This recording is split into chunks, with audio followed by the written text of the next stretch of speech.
Welcome to American Education FM, everybody. I'm Dr. Sean Brooks. Hi, everybody. Welcome back. I'll tell you what I'm going to do. I'm recording this on Saturday. I'm going to air this on Saturday. I've got some family coming in. They're coming in a little earlier than I thought, and that's good. But I'm just going to air this one today. And so I guess we can consider this Monday's episode if you want. There will also be a war video here on Saturday as well, so feel free and check that out if you want to. Also, you may notice if you bounce over to BitChute, they've completely redone their interface, and it really looks cool. Still easy to navigate, not complicated whatsoever. And so you'll notice that things look a little different over there, but it's cool nonetheless. Okay, well, let's get into it, I guess. I'll tell you what I'm not going to do. I'm not going to repeat what endless people have probably already said about whatever that was on Thursday. It certainly wasn't a debate of any kind. It was just an absolute shit show. And we knew that it would be. We openly stated this. He can't stand, he can't talk. It was late at night. He had an earpiece in. There's no doubt about that. I'd even take it so far as to say that I believe that he was reading something on a teleprompter at a distance. Now, why Trump wouldn't have access to, the exact same teleprompter or a visual on the exact same thing, I'm not entirely sure. Again, we don't know what was behind Jake Tapper and Dana Bash and all of that stuff. Maybe there was some kind of a dividing line between them with a wall, to where if something was being broadcast on Joe's side, then Joe would be able to see it, and Trump wouldn't. I'm not sure.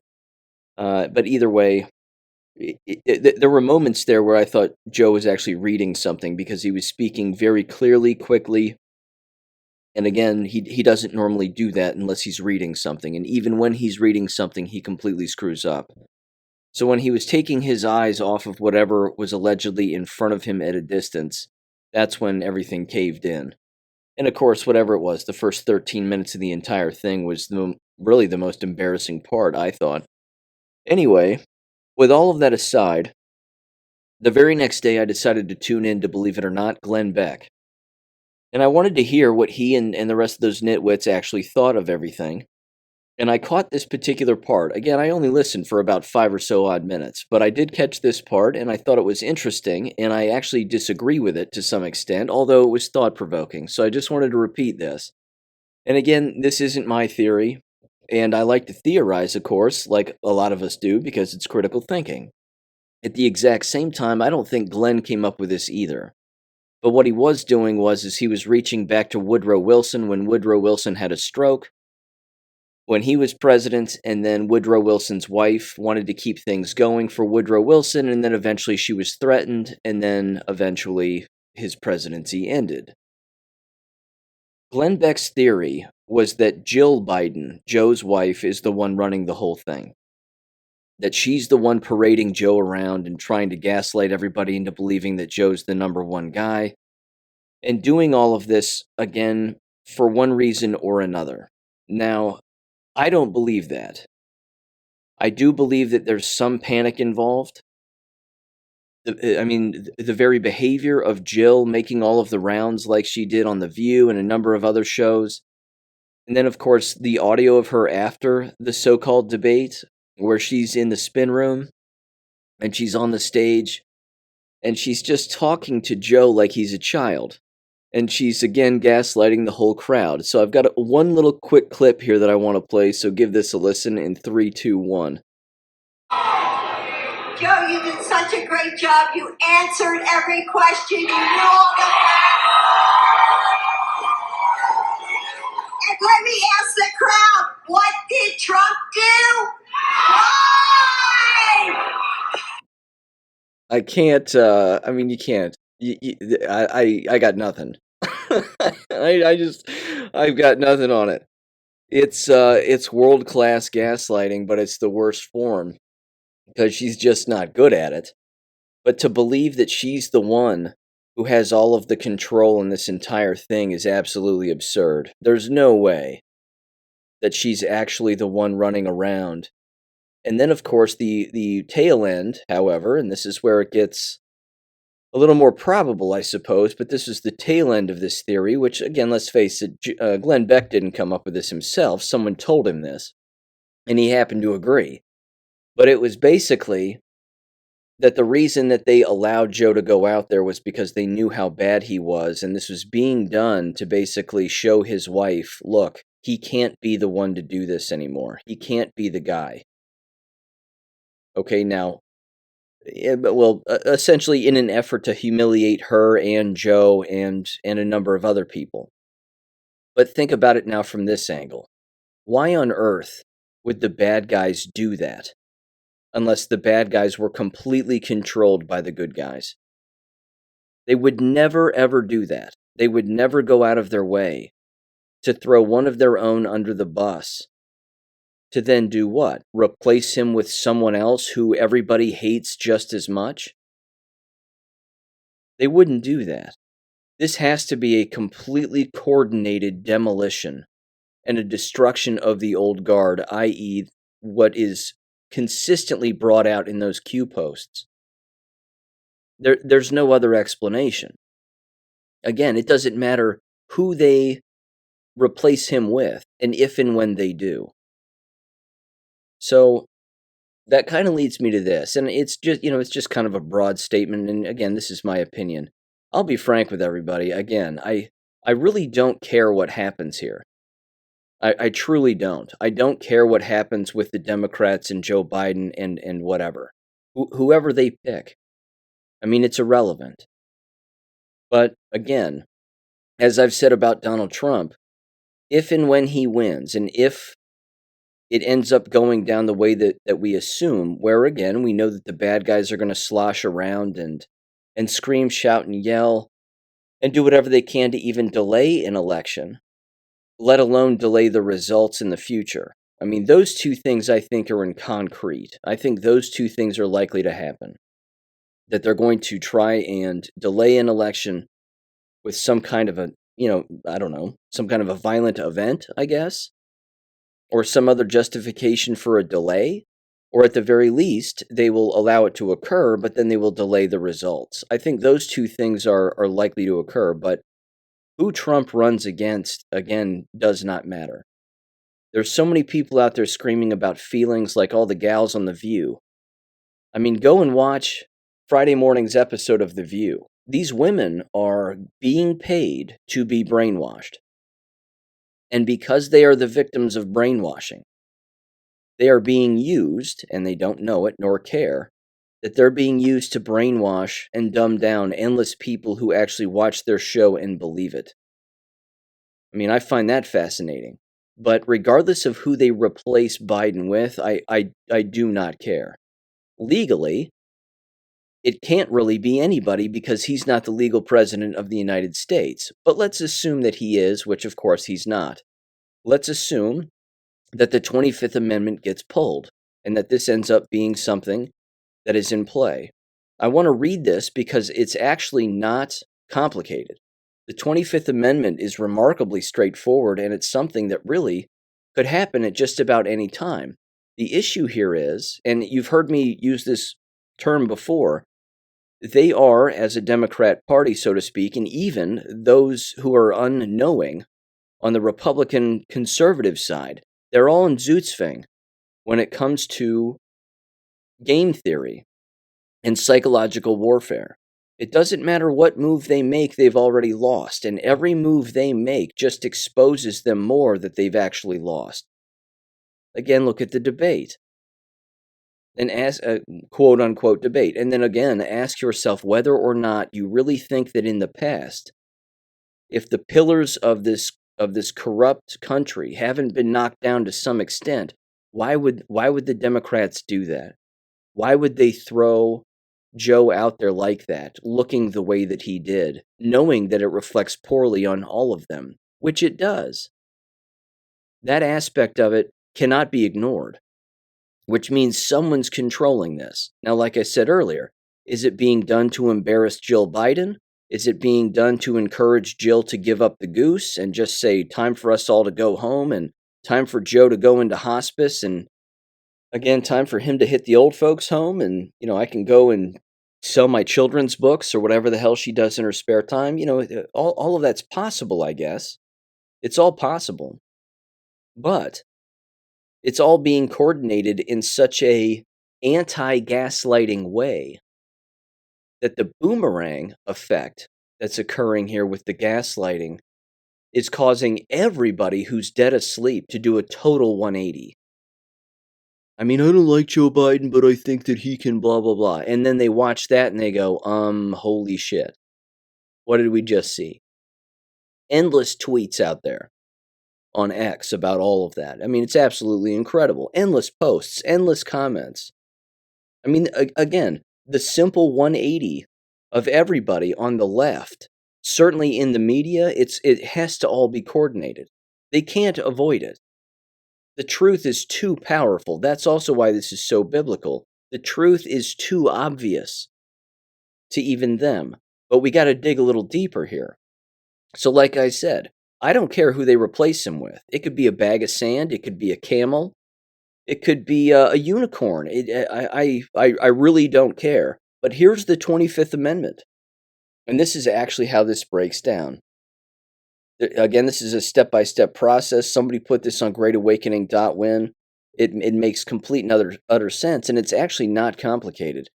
It says, Step 1, the Vice President believes that the President can no longer carry out the duties of his office. A majority of the 15 cabinet members agree. The Vice President and the Cabinet write a letter stating their beliefs. The President loses power and the VP becomes acting president. Now I'm going to stop there. That's all it takes for a president of the United States to not be the president of the United States. It's a letter that the vice president and the cabinet members write, a majority of the cabinet members, and then they send it to the president.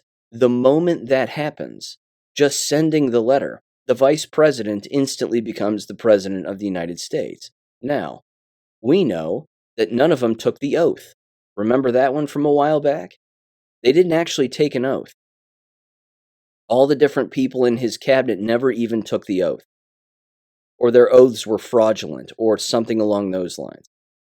We also know that Kamala Harris is not black, and her parents are both Indian and not native-born citizens, which means legally she cannot be vice president of the United States, let alone president of the United States.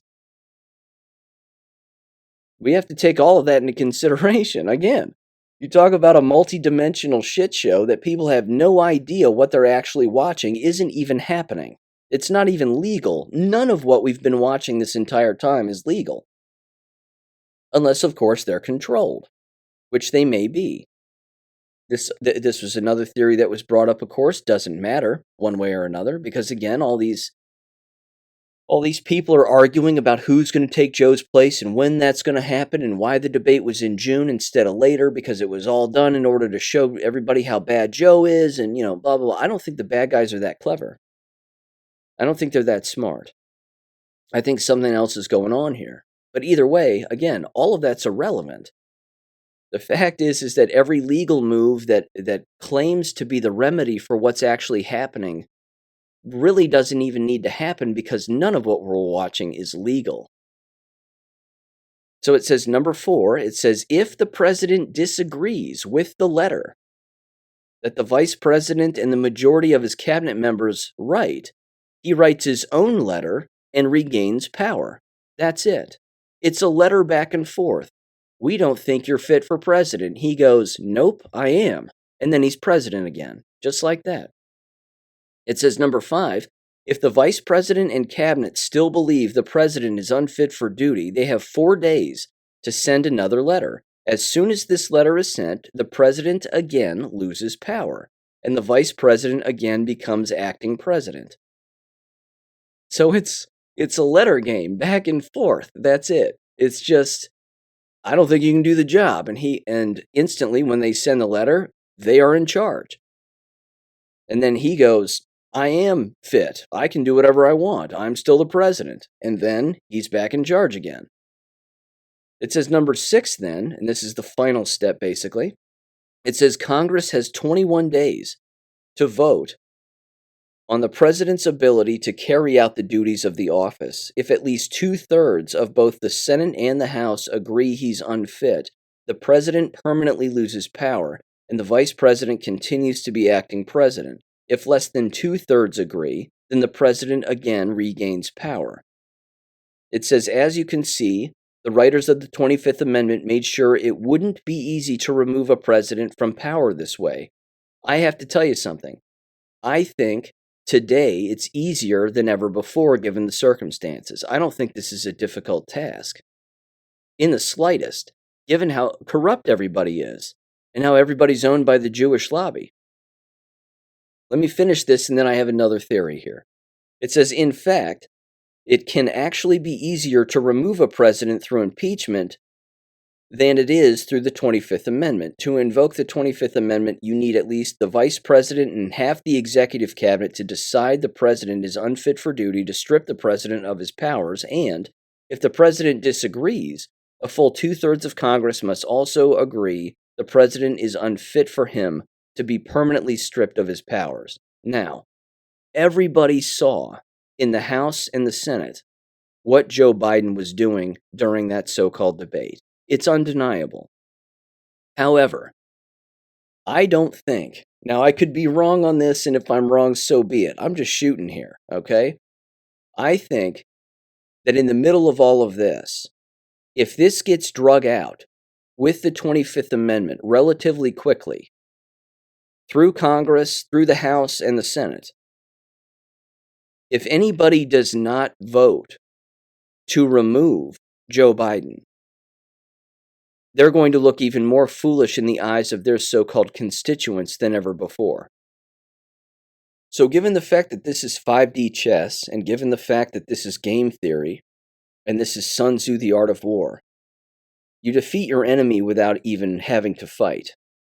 You defeat them before even going into battle. So if all of this is the battle, all you're doing is bottlenecking all of the decision-making down to a specific area so that a decision has to be made. Again, it's Zootzfang. You're making them make a choice that they don't want to make. Now, what's the choice Congress and the House don't want to make? They don't want to have to remove Joe Biden because they've all gotten behind him. We all fear what's going to happen if Trump is in office. And now, of course, they're all talking at the exact same time about saying that anybody else who runs against Trump will win. Gavin Newsom, Kamala Harris, Hillary Clinton, blah, blah, blah, blah, blah. Big Mike. All of these different people and theories are getting thrown around. It's not going to matter because the gaslighters are always going to keep gaslighting. That's never going to stop. I saw even, I can't believe I actually heard this. I tuned into X22 Report just very quickly the other night to hear what Dave on X22 was going to say. And again, he's all in for Israel, and that's too bad.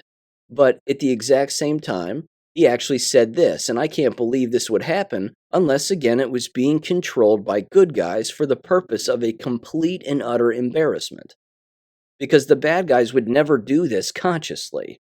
And it is that Kamala Harris would take over as vice president. They would impeach him, remove him, and then Kamala Harris would openly say, as president of the United States, that I don't want to be the president of the United States. By law, she can then just pick anybody she wants to be the nominee for president of the United States for the Democrat Party. His theory was that it would be Big Mike. That Michelle Obama, old Michael LaVaughn Robinson, with the genitalia and all of it, would be the pick, and then Hillary Clinton would be the vice president. It's laughable.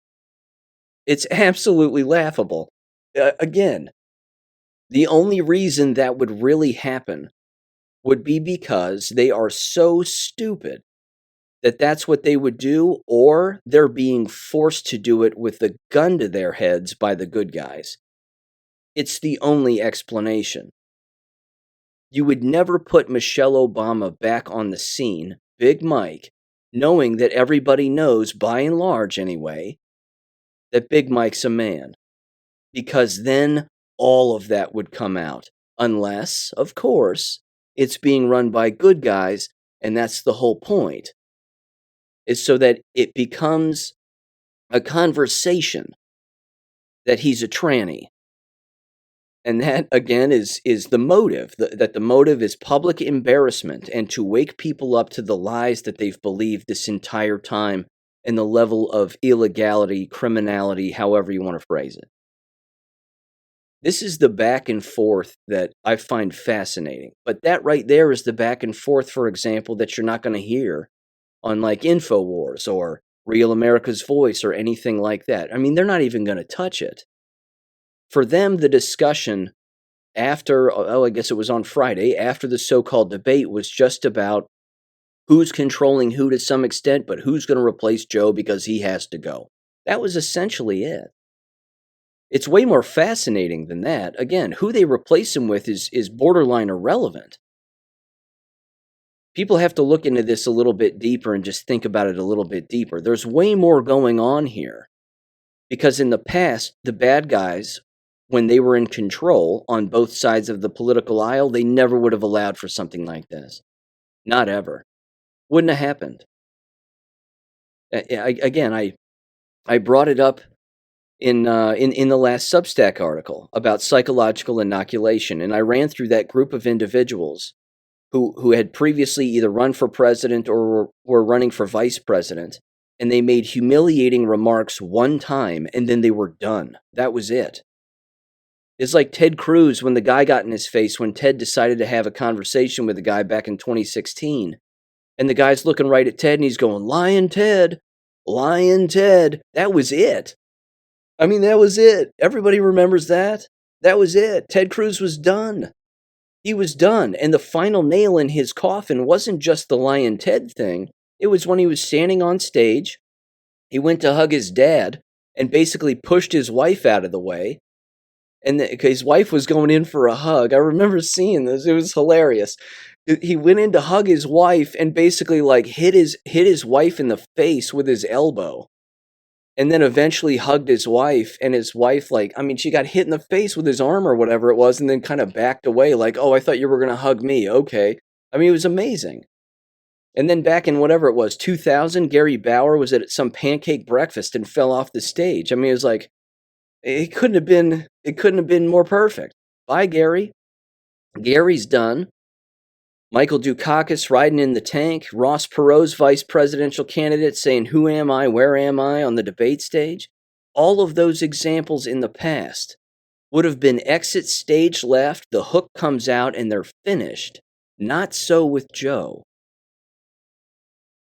He's being dangled out there on purpose. And he's humiliating anybody and everybody who takes his side for a variety of reasons. It has to be controlled. It has to. And it's not being controlled, again, I don't think, regarding Glenn Beck's theory. I don't think it's, like I said, it's not his theory. He's not smart enough to come up with that.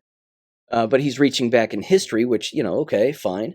But even so, they're never going to admit to those Q drops, and they're never going to admit to the timestamps and the deltas of particular things happening at a particular time, and how, yes, you can coordinate things years in advance, decades in advance, and then play it out. And then, like I said, bottleneck people's decision-making to where you have a very closer and better idea as to what decision will be made because ultimately you're the ones in charge. Again, the timing of everything cannot be an accident. It just can't be. So, there you go. It's kind of my rundown on all of that. I don't care who they pick as a presidential candidate. It's really irrelevant.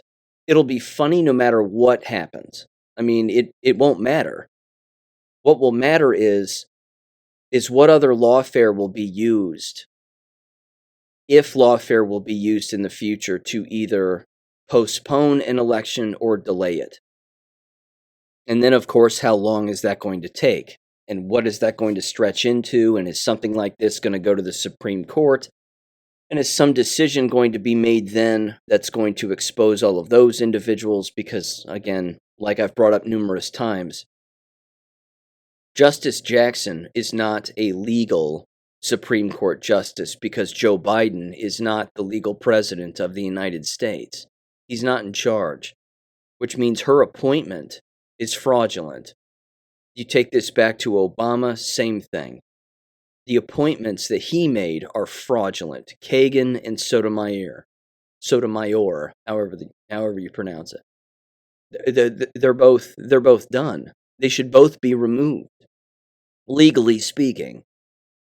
I mean, this is the part of the truth that, excuse me, also grinds on my gears a little bit, because if you're going to tell it, as the saying goes and as the oath goes, tell the truth, the whole truth, and nothing but the truth, so help you God.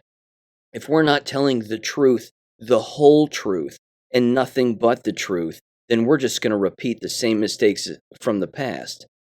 And it was even Joseph Goebbels who said, the use of propaganda is only designed to tell the truth.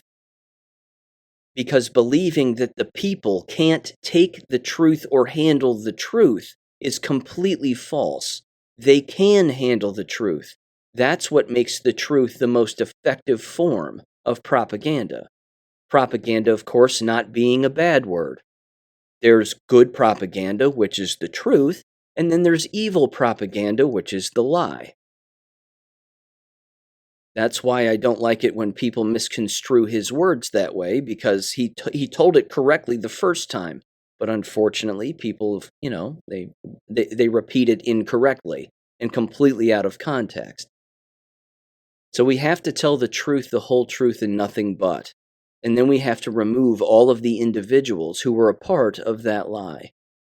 Until that happens, we're kicking the can down the road for the same kinds of lies to just be, continue to be perpetuated throughout this entire thing. That's why I don't like the Kamala Harris VP stuff and presidential talk stuff. It's not what people should be saying. What they should be saying is, she wasn't a natural-born citizen, legally speaking, regarding her own parents, because her parents weren't legally born citizens and natural-born citizens. One of them was born in Jamaica, the other in Canada, both Indian. She's not black. She's not African-American, quote-unquote. No one's bringing that up. I mean, they're not saying that. Well, they're going to replace her with Kamala Harris. Well, you can't do that legally. So why are we talking about breaking the law again and ignoring the law in the middle of talking about what the law is? Yeah, I don't know. It drives me up the wall. But either way, there was all of that. So I'm putting that aside now, and I'm moving on to this. This is from Renette Sunham's foghornexpress.substack.com. It was titled just the other day, Breaking the Chevron Doctrine's 40-year reign of terror and control comes to an end. The Supreme Court finally ended the little-known doctrine that allows unelected bureaucrats to rule over the American people. In essence, if I was to summarize this, and trust me, I'm no legal expert, and I'm not an expert in this particular thing either, but this is something that we've seen over the years where the three-letter agencies basically get to interpret the law. And that interpretation, based on government agencies, is then used to prosecute us and go after us. That's why you see the feds knocking on people's doors when they legally buy a gun. That's just one teeny example. But it's that kind of stuff. Then the citizen answers their door and says, "What are you doing?" And the Fed goes, "Well, we noticed that you bought a couple of guns yesterday and we wanted to know what you wanted them for." Well, that's not up to them. They don't get to decide that. But when the three-letter agencies, again, are judge, jury, and executioner, therein lies the problem. Apparently now, that's been removed, which is a good thing. It doesn't mean that things are going to get easier. Hell, we see the way that the so-called fake Biden administration handles Supreme Court rulings. They really don't care, which means the individuals running these three-letter agencies, I'm not sure they're going to care too much. But it does say the following here. It says, in a groundbreaking decision that has sent shockwaves through the halls of power, the Supreme Court has finally put an end to the long-standing Chevron Doctrine today, June 28th of 2024.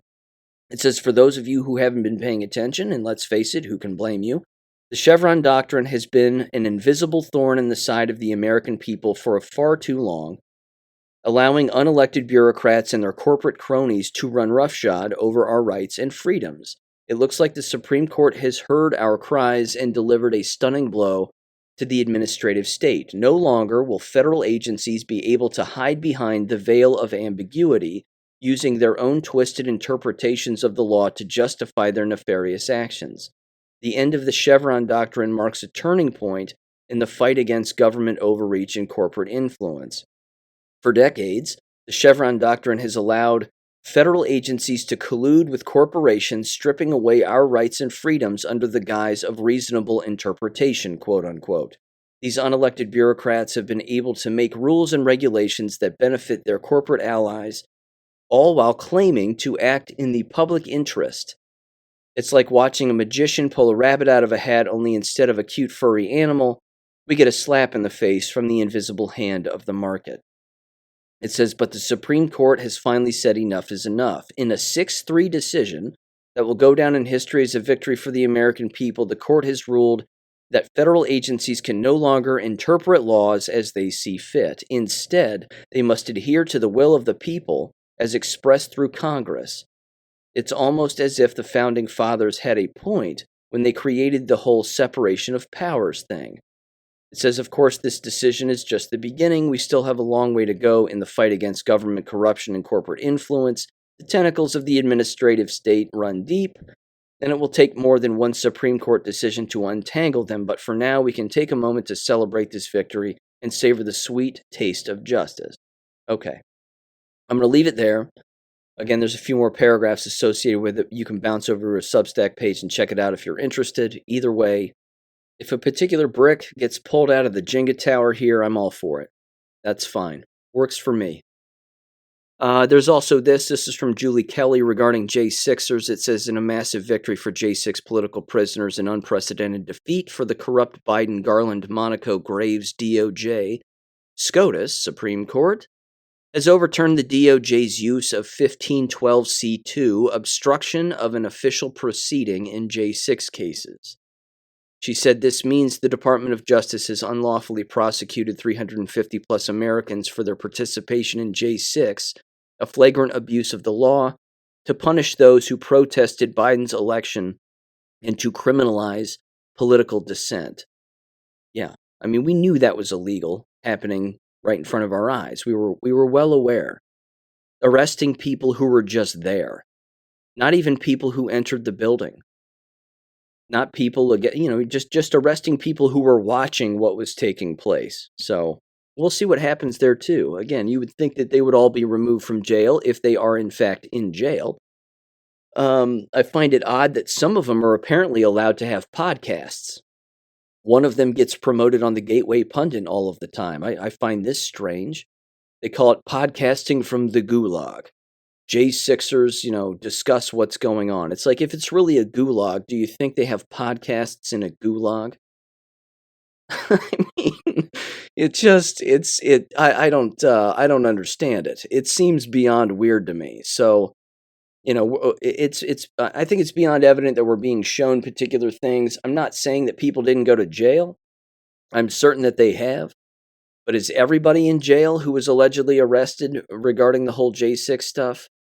I don't know. Is some of it for show? Is some of it legit? It's frankly hard for me to tell at this point. But podcasting from a gulag, well, if it were a real gulag, trust me, there'd be no podcasts.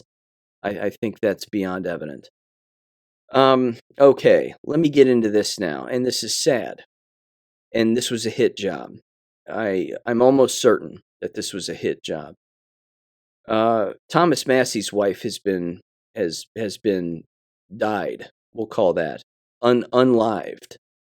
However you'd like to phrase it. She's passed away unexpectedly. Cause of death not known. They've known each other for over 35 years. They have 4 kids, and she passed away apparently in their home unexpectedly. Rhonda Massie is her name, and I'll tell you what, I want to take this in a particular direction. In fact, I'm not going to be quick with this. I want to spend just a little time on this. I find this interesting based on the work of Sabrina Wallace also, and the things that I've brought up here on the show regarding the wireless body area network, and how, of course, for a very long time, they can use technology to target individuals and drop them within their kill box, i.e., the area where they live and the technology that is around them that monitors them and that they have associated with them. Remarkably complicated, but at the exact same time, it's frighteningly simple. I don't know if she was jabbed or not. If she was, I find it, I would say, how would I phrase this? I would find it unfortunately ironic that she would be jabbed, given the fact that Thomas Massie, even in the last episode here on American Education FM, where I played audio of his committee going after these medical doctors and the Biden's response and the Biden quote unquote administration's response to this shot rollout and these bioweapons. He was highly critical, Massie was, of not just the FDA and Big Pharma and all of those individuals, but he always was calling out AIPAC and going after the Jewish lobby. And now his wife is dead. It's too close to be a coincidence, ladies and gentlemen. It's just too close. Again, if she was jabbed, taking her out with the wireless body area network as the weapon that it is, with the drone overhead, to then hit her with some kind of a electromagnetic pulse of sort, okay, that can be done. That is a thing. And that's something that people have got to understand. Yes, I know it sounds unbelievable to some, but this is very real. There are endless documents that prove this all over the internet, endless quote-unquote academics who think that they're actually helping people when in fact they're not. And then government agencies engaging in this as being some defense system, when let's face it, when a government agency is talking about defense, they're not talking about defense from a domestic or foreign enemy. They're talking about defending government against us. We the people. That's what that means. So, again, I don't know if she was jabbed or she wasn't. Was she poisoned in some way beyond the wireless body area network and being hit with, an electric pulse from a distance? I have no idea. But it's just too close and it's too suspicious. And both of them come, like I said, from the tech industry. Both of them went to MIT, if I'm not mistaken.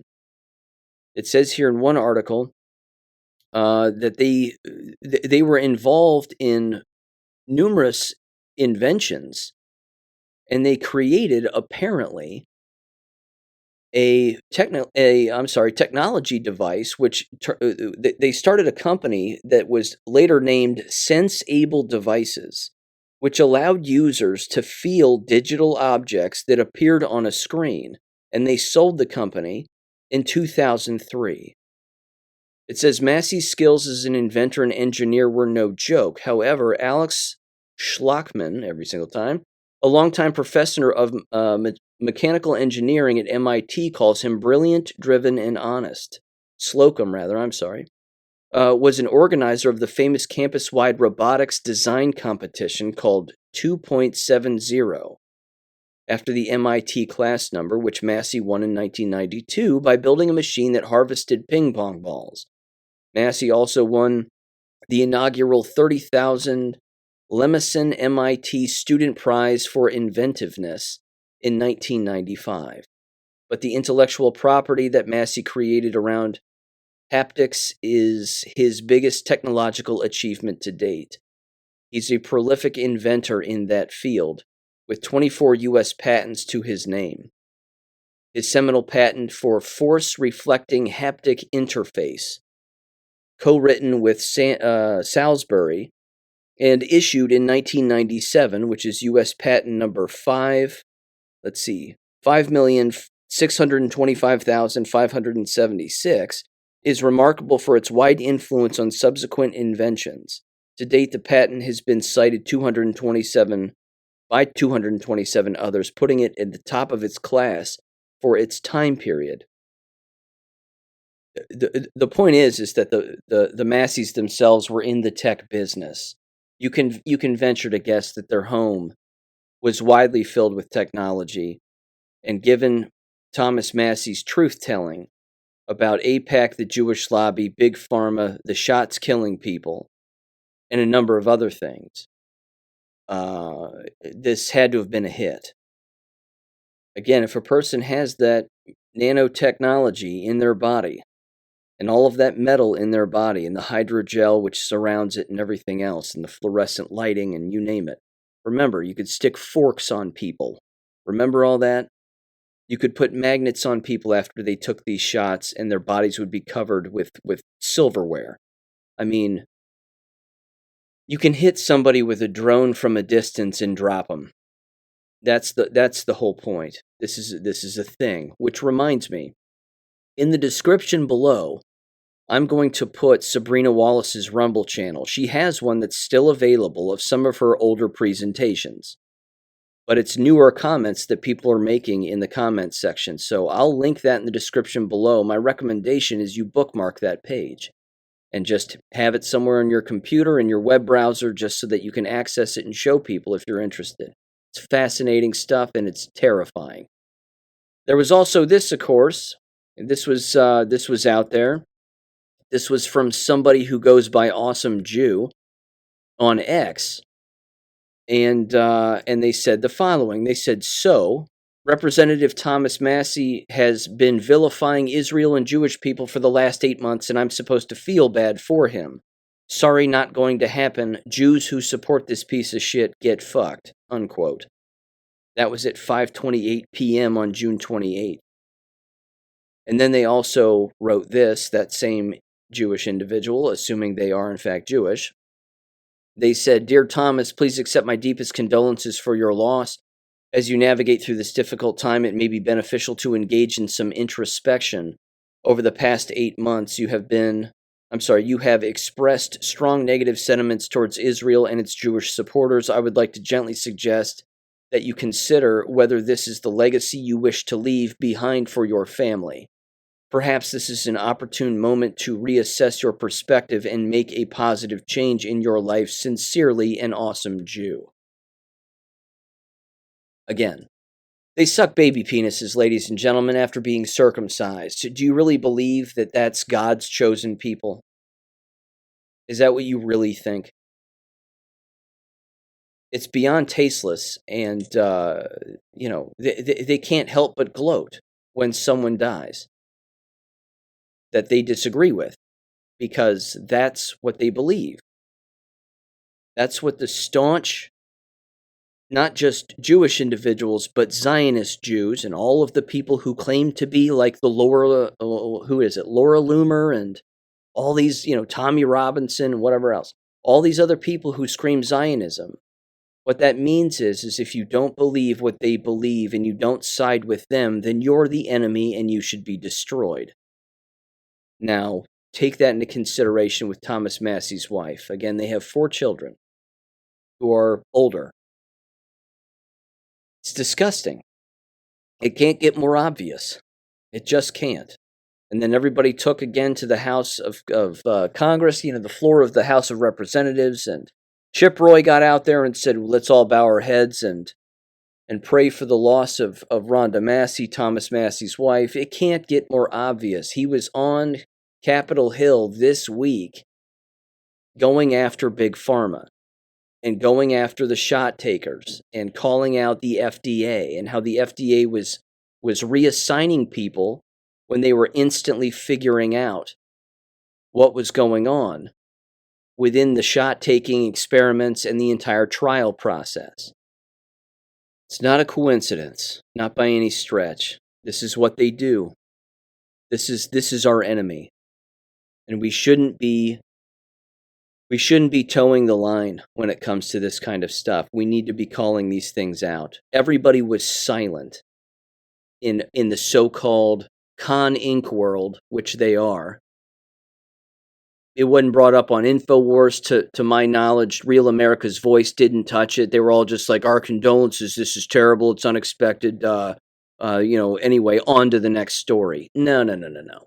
Our enemy is targeting the wives of politicians who are awake and calling out who the enemy is. Anybody towing the line is our enemy, and you can see how thick it is. This is it. This is the way it works. Remember, what did they do? They ran Jim Jordan's nephew, I believe it was, Jim Jordan's nephew off the road, who was of high school age. He was like 17, 18 years old, and he ended up dying. They were like, well, it was a teenage car accident. That happens all the time. Anywho, you have to ask yourself what was going on around that time. And what was going on around that time is Jim Jordan had a whole lot of influence at the time, didn't he? Again, it was well over a year, if not 2 years ago. But Jim Jordan had a lot of questions he was asking, a whole lot of influence, a whole lot of pull. And that was even during the entire talk about, way before, again, Kevin McCarthy. It was a lot of talk about Jim Jordan could be or should be the Speaker of the House. And then all of a sudden, his nephew dies in a car accident. Not an accident. And shame on everybody, again, for not bringing this up more specifically and diving into that. And diving into why this happens and who's responsible and 1,000 other things. Yes, it's possible that a person just dies. I know that happens. But come on. I mean, let's think about this a little bit. Hit jobs happen all the time. And the technology that is used to target individuals, ladies and gentlemen, is far more advanced than what most people can even comprehend. And yet, the information is out there. It's on my Substack page. It's on lots of people's pages. Sabrina Wallace, she's way more advanced in this than me. It's absolutely incredible. So, yeah, I feel terrible for him. This is awful, but it's war also, isn't it? It's war, and this happens. So, I hope that Massie doesn't back down.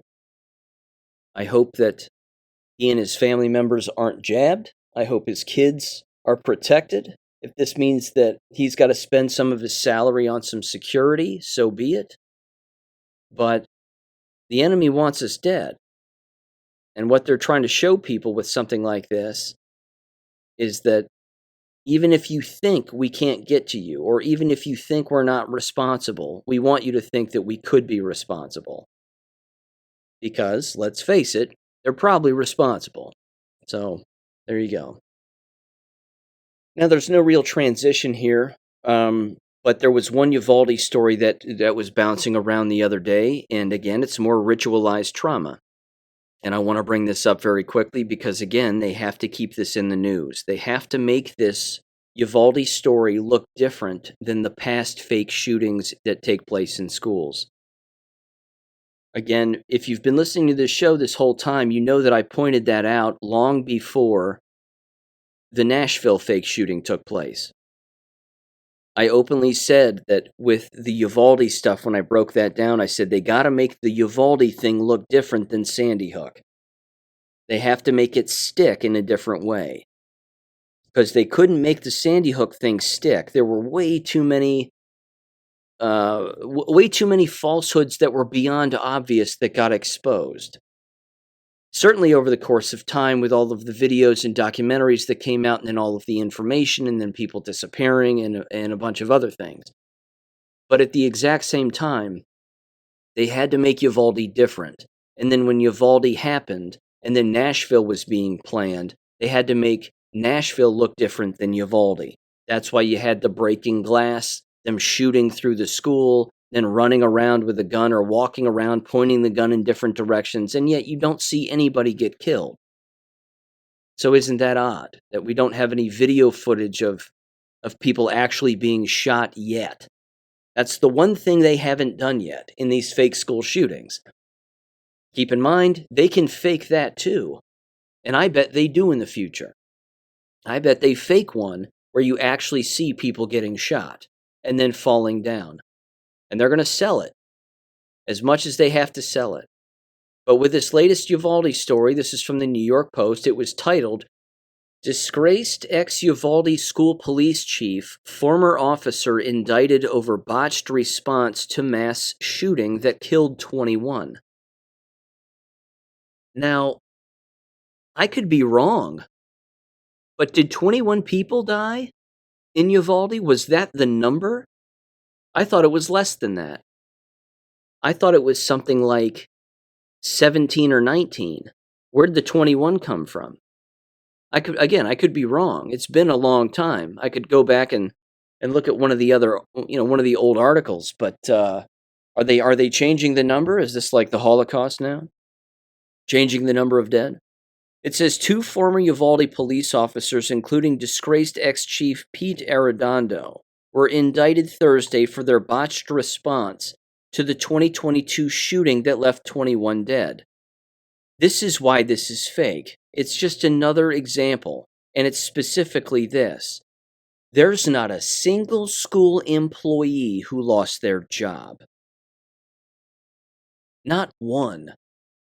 The school principal was allegedly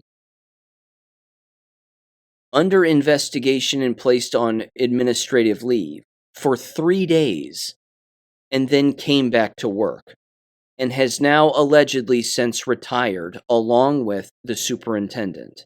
Allegedly. Who's to know? The whole town is a cult. The entire town is wrapped up in this. The entire town knows this whole thing was a lie. But they're perpetuating all of this, of course, in the media and through the camera lens and the idiot box called the television in order to show people that this must have happened when in fact it didn't. But this is more of the ritualized trauma to get you to believe that this happened. Stay with it, though, because it didn't happen. These people won't do a day in jail because they know it didn't happen. They're actors. They're playing a role. It says Uvalde police personnel assigned to the school district. In an updated photo from left, you have ex-chief Pete Arredondo, Lieutenant Mike Hernandez, Ruben Ruiz, let's see here, Cecilia, there we go, Cecilia Flores, Adrian Gonzalez, and Ruby Gonzalez also.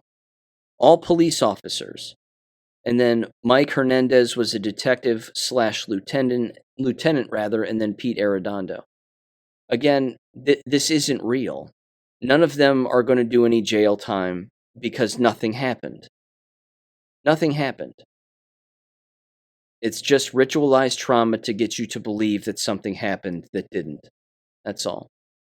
They're wringing this one dry as much as Sandy Hook, and actually I should say more, if not more than Sandy Hook, but they're wringing this one dry just like they're wringing Nashville dry.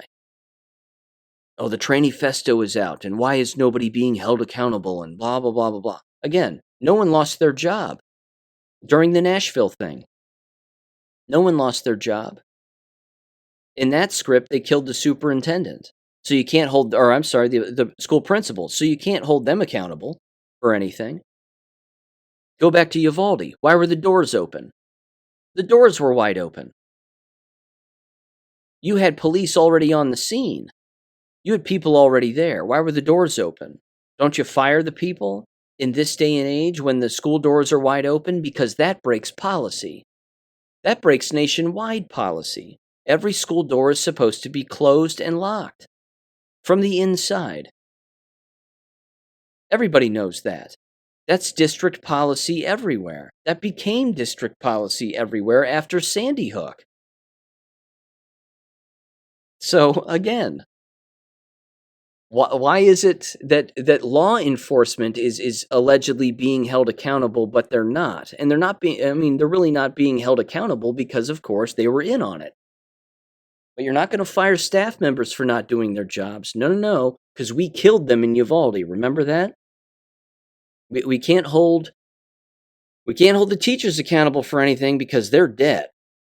And we can't hold the principal accountable for anything because she's retired, and apparently that absolves her of any wrongdoing. Same thing with the superintendent there and some other teachers and whatever else. It's just, the whole thing is patently preposterous at face value, and I'm shocked that people continue to believe it, but the reason they believe it is because ritualized trauma is effective in brainwashing. That's what MK Ultra is all about. That's why they would tie kids to chairs and cattle prod them while they watch Fantasia on a big screen. That's a real thing. So again, just don't fall for it. Every single time that one of these stories comes out about this, that, or the other, or look, someone's being held accountable, someone's being arrested, Uvalde's the first time where a grand jury was involved regarding any kind of evidence of wrongdoing or malpractice or whatever. That's what they're telling the people anyway. Didn't happen with Sandy Hook, didn't happen with Nashville, which came after Uvalde. But it's now allegedly happening with Uvalde. Please. Please, give me a break. Doesn't work on me. Anyway, speaking of ritualized trauma, and feeling like you're tied to a chair being cattle prodded, I decided to watch the latest Westerville City School Board meeting out of Westerville, Ohio, the other day, which I believe took place on June 10th. So by the other day, it took place a while ago, but I just watched it the other day, and there was one giant revelation, actually two, that are alarming. And this is, this first one that I'll bring up very quickly is a pattern that is consistent throughout the United States, and it has to do with school districts reworking their curriculum. And they seem to all be doing it. They're picking new materials. They're being given the illusion of choice when it comes to particular materials that they get to pick for their subjects, grades K through 12. And it's beyond alarming.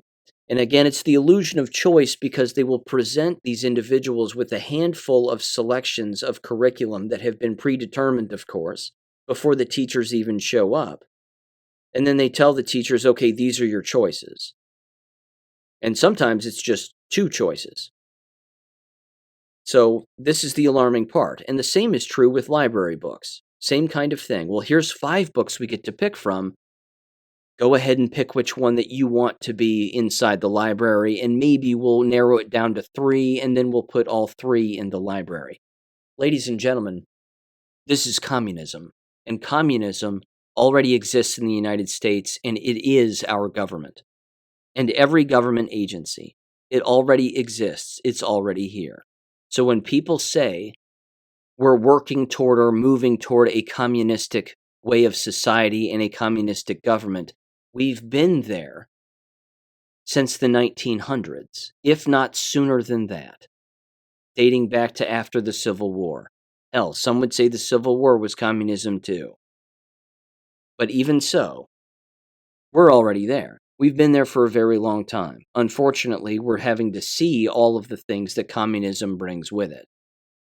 And that's the elimination of both good people and bad people, and of course, the illusion of choice.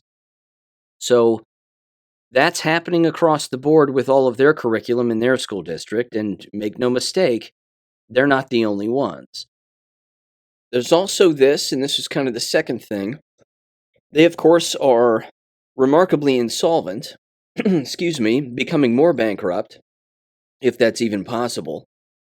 And this entire board and all of these employees and district officials by and large, again, I'm not bashing women here, I'm just saying they're all women and they're all agreeable. And they're all agreeing on the same things without even thinking. And they're inviting in endless policy, certainly from a curriculum standpoint, that's all project-based learning. I mean, every single one of these curriculum directors that's walking up to the lectern and talking about all the new curriculum and new resources that they're bringing in and whatever else, it's all project-based learning, including the math. So they're partnering up students now with math. So it's 2 students, 1 device, or 2 students and 2 technology devices while they're doing math problems. And they think this is a good thing, because a complete stranger told them to do this, and this is the way that it's all being organized across the board now. Again, you may recall the episodes with Vanessa Hurst and myself when she was on the show. I want to say upwards of 9 times, maybe. We went through this, and those episodes were specifically titled, COVID is a Trojan Horse. And it certainly is, and it's a Trojan horse for communism. And this is it in the K-12 system. This is what you're seeing. They're redoing their curriculum. It's all project-based learning. Everybody's working together. There's no individuality. And everything is technology-based. So more and more of the classroom instruction is finding its way to a computer because the state standardized testing is on a computer. And they want all of that to be aligned and all of that to match up because they think that all of that's going to work out for them. They couldn't be more wrong. Here's the next piece, and I have some audio to play with this, and this is equally as alarming, if not more. Not only are they going bankrupt, but as you know, they're filling their school, as most schools are, with illegals. And they're filling them with people who can't speak English. Which means who is it that's responsible for teaching these children to speak English and monitoring these children throughout the course of a day in an English-speaking environment when they can't speak English? It's the paraprofessionals. It's the English as a Second Language ELA instructors. And as it turns out, they have decided to eliminate, or I should say reduce, the pay of 12 of their paraprofessionals, many of which instruct these students who cannot speak English or don't speak it well. And of those 12 paraprofessionals who do that, approximately half are losing so much money that they don't qualify for benefits or insurance anymore. And the school district, again, they go down the line and they all vote yes on this. They all vote yes on this pay cut for those paraprofessionals. And one paraprofessional showed up to this meeting and laid into them. And you're going to hear her right now, and I want to play her audio because, again, when school districts make cuts, they're so stupid that they never want to cut the things that they need to cut, and they end up making cuts in areas where they don't or shouldn't make any cuts. All they really had to do to allow those paraprofessionals who are on the ground doing the job with these students who can't speak English is eliminate an administrative position. All they had to do was eliminate an administrator. One administrator in one building, but they don't do that. They don't cut administration. No one's going to convince me that in an American K-12 school, whether it be a elementary, middle, or high school, regardless of the size, that you need a school principal and 4 assistant administrators or vice principals. No one's going to tell me that needs to be the case. 2 people can run a building. 2 people, that's it. A principal and a vice principal. That's all it has to be. Hell, that's the way it was when I was a kid, and there were more children in schools back then. There was probably a time when there was no such thing as a vice principal. Hell, there was a time when there was no such thing as a principal. But even so, they never eliminate administrative positions. It's everybody else. They work from the ground up by eliminating paraprofessionals and classified staff. And then they start making a couple of slashes right in the middle of the staff. Could be a program, could be a teacher, could be a counselor, could be a psychologist, could be this, could be that. But here's one example of one paraprofessional who's having their pay cut. And they're 63 years old, Jewish female, and they don't like it. And here's what they had to say about it in 3, 2, 1. Next up, we have a public comment, and we have one. And I'm going to call Miss Deborah Bergman up to the podium and just remind you that you will have 5 minutes to address this board. Your timer will be shown on the screen. Welcome. Good evening, President Meyer, Vice President Altman, members of the board, Ms. Marshall, and Superintendent Hamburg. I am Deb Bergman. I'm an ESL paraprofessional at Genoa Middle School. I've come to offer comments on agenda item number 8.12, the MOU between WESA and the Board for EL Paraprofessionals. Dimension 3 of Westerville City Schools Board of Education strategic plan states, student learning is driven by recruiting, developing, and retaining highly effective and skilled staff members.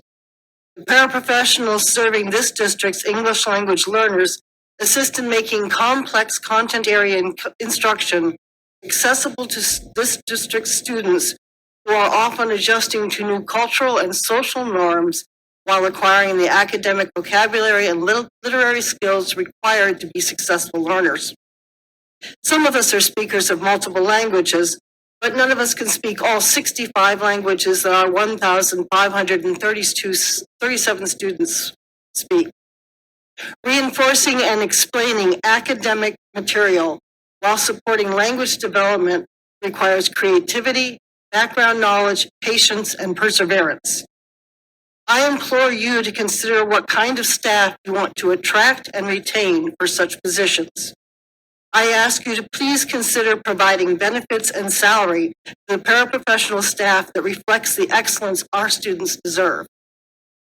I want to put a face on one of the names in the MOU that's presented to you tonight. I think that it's sad that after 18 years of working as an ESL paraprofessional in this district, no one has even spoken to me about what is happening to my job. I am grateful that I will stay at the current benefit level. I work 2 jobs to support myself, and there is no way I could afford to pay the part-time level premiums. In 2025, I will lose 117 hours a year. At my rate of $27.80, that is a loss of $3,252.60, about $272 a month. Effectively, it's an 8% pay cut. That may not seem like much, but it's half of my grocery budget. Someone has actually said to me, at least they're giving you a year to find another job. Well, at 63, I don't think anyone's likely to be in a hurry to hire me. And quite frankly, I don't want to leave. I love what I do. I love my students. In any case, the institutional knowledge and experience that I possess, along with my proven track record of improving student performance and well-being, would seem to be worth retaining, as it is with many of my colleagues. To recruit and retain effective personnel, Westerville City Schools will need to provide competitive salaries and benefits. To raise a group's hours to just below the threshold that qualifies them for benefits at a manageable cost would seem to speak volumes about how the district regards those positions. When you adjust hours and benefits, please consider recognizing the value of all the educational support personnel who are dedicated and skilled employees and who contribute so much to every student's academic success. Thank you for your time. Bravo. Well done. Well done. Again, this is where they would use the word transparent. Well, we want to be as transparent as humanly possible, and transparency. They're as transparent as a bucket of mud. These people have no idea why they're having to make the cuts that they have to make. Not a clue. The only thing they have to do is vote on policy, say yes or no to things, approve hirings and firings without having the full picture, and balance the budget. And they can't do any of those things. They can't do any of them. They've been brainwashed into believing that their job means more, or that they should be doing more. Couldn't be further from the truth. They bring up next the HR guy, and he's the one who runs through the explanation for all of these paraprofessionals and basically what took place. He says, well, we held a meeting for all of them, and we wanted to tell them what was going to happen, and we selected a few that were going to receive a pay cut, and, that's just the way that it has to be, and that's the way that it is, and we wanted to give them a voice and be transparent and allow them to express themselves and share with them their thoughts, but ultimately the decision lies with us, not them, because they're slaves and we own them. That's essentially the explanation. And then one by one, without hesitation, but in their soft, weakened voices to make it sound like they're sympathetic, every single board member voted yes to eliminate that pay for those paraprofessionals. Again, we're talking about a town in Ohio, a city, quote unquote, that has an illegal intake center right in the center of it with a giant black fence that surrounds the whole thing with armed security on the outside. They're bringing in illegals by the droves, and they don't even have, nor are they keeping, the people that they need to serve said illegals who can't speak English.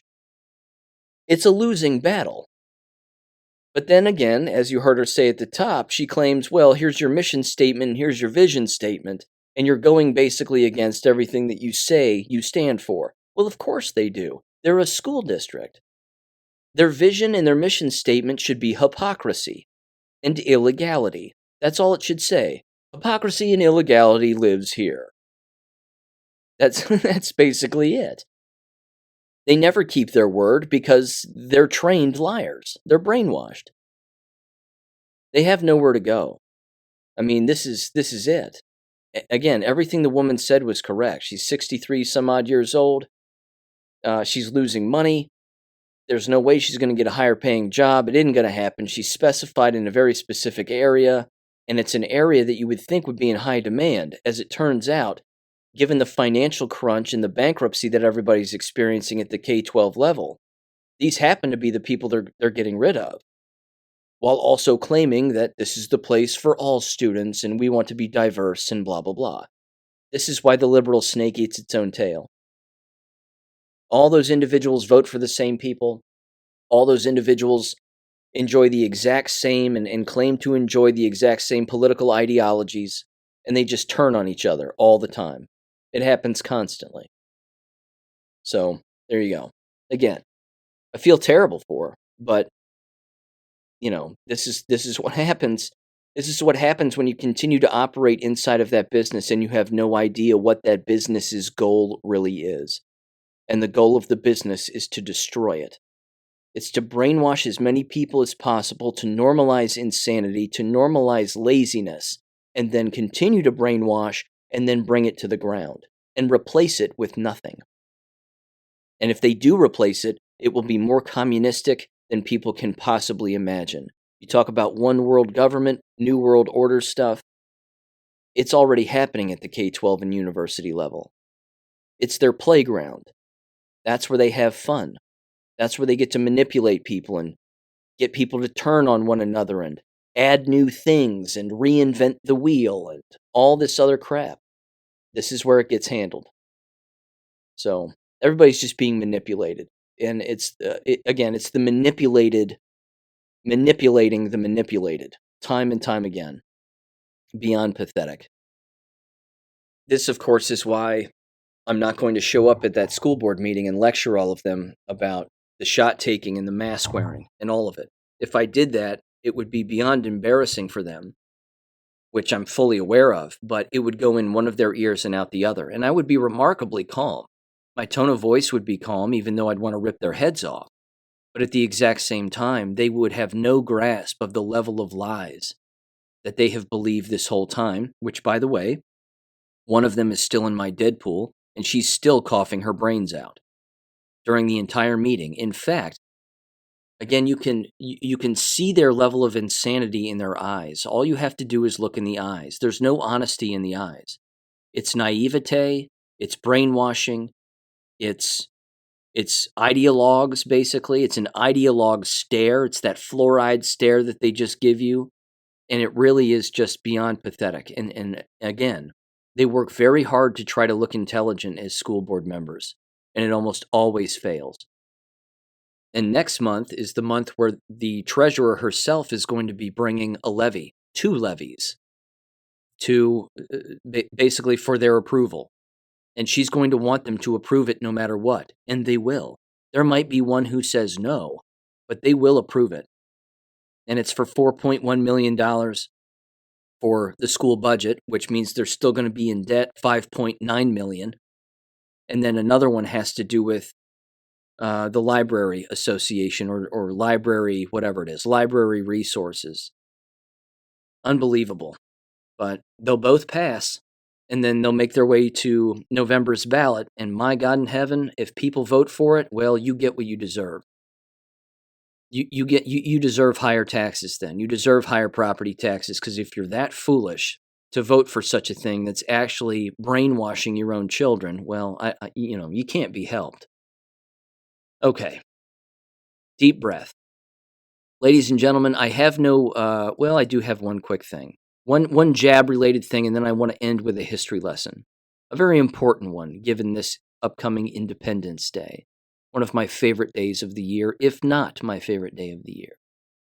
Very quickly, this chart was bouncing around the other day, and I want to describe this briefly if I can. I put it up on Gab. I'll put it in the war video also. It was titled, Sudden Cardiac Death Ages 0 to 54. MCOD, Mortality Deviation from Trend, from 2018 through 2023, 49 weeks in to 2023. And again, I'm ballparking this because this is a line graph, but basically what you have is a line that's running along the years here from, again, 2018 to 2023, again, specifically regarding cardiac death, sudden cardiac death. And it's bouncing around from 0 per year all the way to about 100 per year, somewhere along those lines, and as time continues to pass. At the end of 2019, there's a slight spike, which is important, okay? A slight spike at the turning of the new year, upwards of 100 deaths per week. So, if I was to say, just shooting in the dark here, the reason for that dramatic uptick in the previous 2 years as to where it was rather stagnant, that would be the 5G towers being kicked on. That would be the 2019 shots that people were taking, and then the 5G towers kicking on. And those two working both independently and in collaboration with one another. So you see that dramatic spike at the very beginning of 2020. Then it starts to fall off, and then it goes below the trend, and then it shoots up very steadily and then remarkably dramatically, specifically on December 14th of 2020. Now, what happened then? The shot rollout. And then that spike went from being over 100 deaths per week to upwards of over 500 deaths per week. And then it just kept going up to upwards of 700 deaths per week throughout the year of 2021. That trend has generally remained the same all the way through the 49th week, based on this chart, the 49th week of 2023. Consistently, that the sudden cardiac deaths are hovering around 500 to 700 deaths per week. Per week.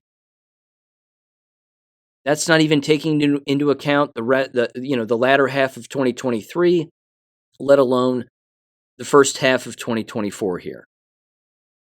And again, excluded from this is accidental poisoning and drug use. This is all just straight up cardiac death with no logical explanation, quote unquote, so they say. So we know what it is. And this chart is frightening, and it looks frightening. And again, the vaccine-related sudden cardiac death impact, that line is not declining. It's maintaining its level here. So you heard me in the last episode bring up the cancer numbers. This is sudden cardiac death. It's not going away. Now there's no transition here, but here comes the history lesson for Independence Day. Okay. Fascinating stuff. I've kind of been over this, I think, in a previous episode, maybe a year or two ago, but I enjoy rereading this just as a good history lesson. Again, this is stuff you're not going to get in school. So here it goes. First of all, Declaration of Independence 1776. This says the following. This is from the National Archives. Quote, the Continental Congress adopted the Declaration of Independence on July 4th, 1776. It was engrossed on parchment, and on August 2nd of 1776, delegates began signing it. Although the section of the Lee Resolution dealing with independence was not adopted until July 2nd, Congress appointed on June 10th a committee of 5 to draft a statement of independence for the colonies. The committee included Thomas Jefferson, John Adams, Benjamin Franklin, Robert R. Livingston, and Roger Sherman, with the actual writing delegated to Jefferson. Jefferson drafted the statement between June 11th and 28th, submitted drafts to Adams and Franklin, who made some changes, and then presented the draft to the Congress following the July 2nd adoption of the Independence section of the Lee Resolution. The congressional revision process took all of July 3rd and most of July 4th. Finally, in the afternoon of July 4th, the Declaration was adopted. Under the supervision of the Jefferson Committee, the approved declaration was printed on July 5th, and a copy was attached to the rough journal of the Continental Congress for July 4th.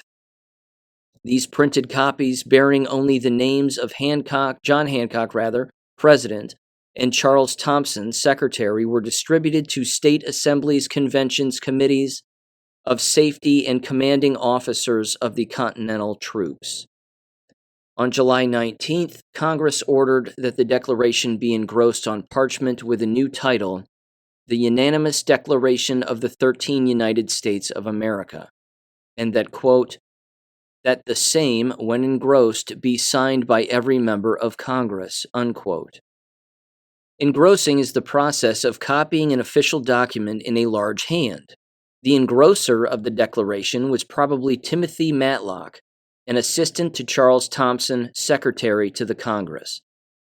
There's a Jeopardy question for you. Who actually hand wrote in signature, in script, cursive, the Declaration of Independence?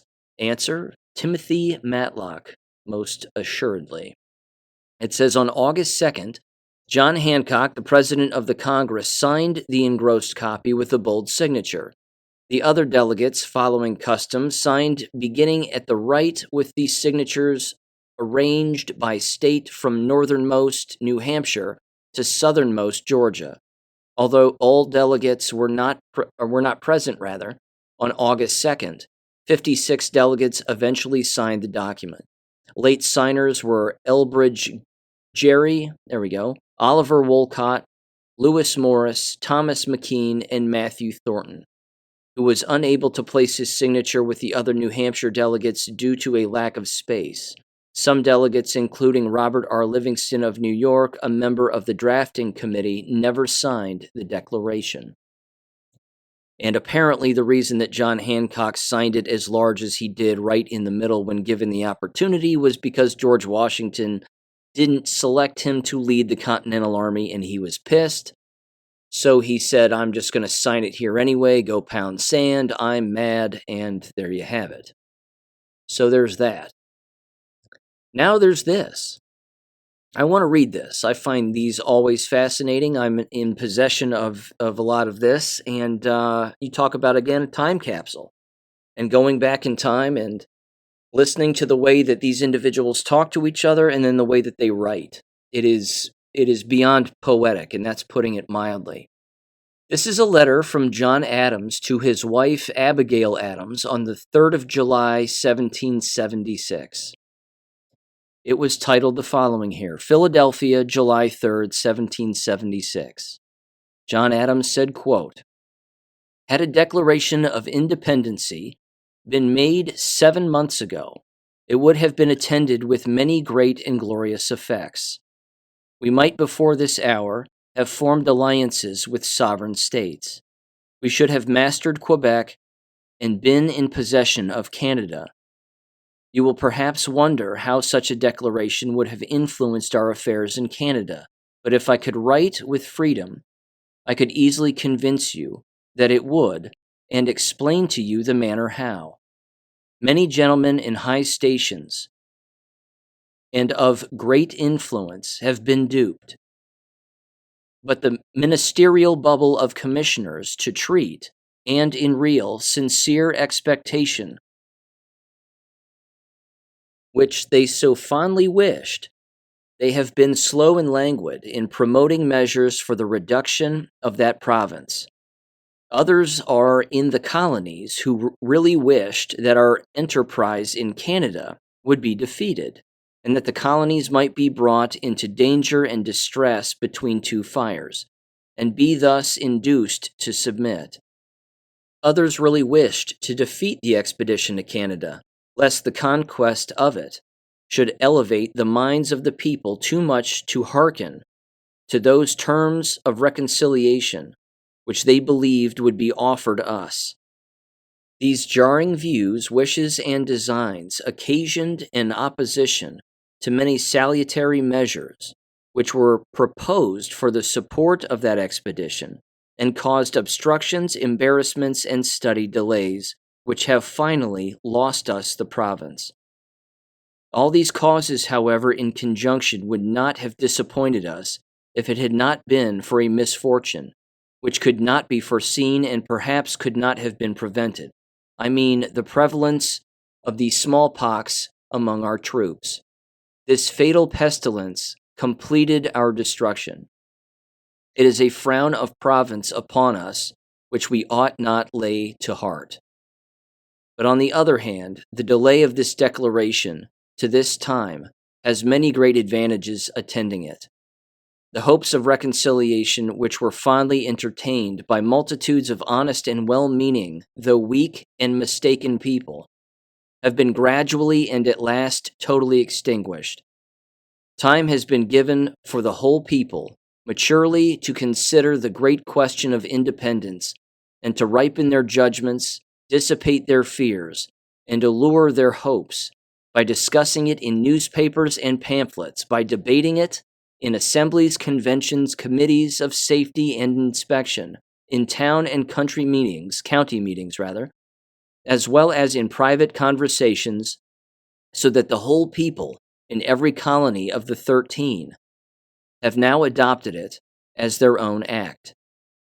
This will cement the Union and avoid those heats and perhaps convulsions which might have been occasioned by such a declaration 6 months ago.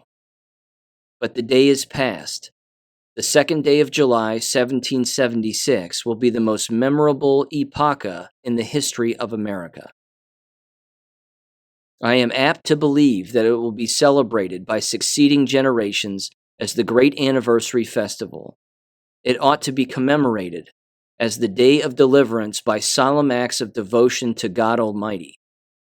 It ought to be solemnized with pomp and parade, with shoes, games, sports, guns, bells, bonfires, and illuminations from one end of this continent to the other, from this time forward forevermore. You will think me transported with enthusiasm, but I am not. I am well aware of the toil and blood and treasure that it will cost us to maintain this declaration and support and defend these states. Yet through all the gloom, I can see the rays of ravishing light and glory. I can see that the end is more than worth all the means, and that posterity will triumph in that day's transaction, even although we should rue it, which I trust in God we shall not." Unquote. And finally, just a few other quotes here from some of the other founding fathers regarding Independence Day. We have one from Benjamin Franklin here, quote, "We must all hang together, or assuredly we shall all hang separately." One from Thomas Jefferson to a letter to John Adams on September 12th of 1821, where Thomas Jefferson said the following, quote, "The flames kindled on the 4th of July, 1776 have spread over too much of the globe to be extinguished by the feeble engines of despotism. On the contrary, they will consume these engines and all who work them." This was James Madison then in a letter to Thomas Jefferson on February 8th of 1825, where James Madison said, quote, "On the distinctive principles of the government of our own state and that of the United States, the best guides are to be found in the Declaration of Independence and the fundamental act of union of these states." Unquote. Here was another one from Thomas Jefferson in a letter to Henry Lee on May 8th of 1825. Thomas Jefferson said the following, "This was the object of the Declaration of Independence, not to find out new principles or new arguments, never before thought of, not merely to say things which had never been said before, but to place before mankind the common sense of the subject in terms so plain and firm as to command their assent, and to justify ourselves in the independent stand we are compelled to take, neither aiming at originality or principle or sentiment not yet copied from any particular and previous writing. It was intended to be an expression of the American mind, and to give to that expression the proper tone and spirit called for by the occasion." Unquote. John Adams, in a toast for the celebration of the 15th anniversary of the Declaration of Independence on July 4th of 1826, he said, quote, "Independence is forever." And finally, the last two founding fathers of Thomas Jefferson and John Adams both died on July 4th, 1826, 50 years to the day after signing the Declaration of Independence, where Adams's last words were, quote, "Thomas Jefferson still lives." And Thomas Jefferson's last words were, "Is it the 4th?" Unquote. Happy Independence Day, everybody. I'll catch you in a week and a half. Peace. Thank you for listening to American Education FM. Make sure and check out AmericanEducationFM.com for more information. Take care and God bless.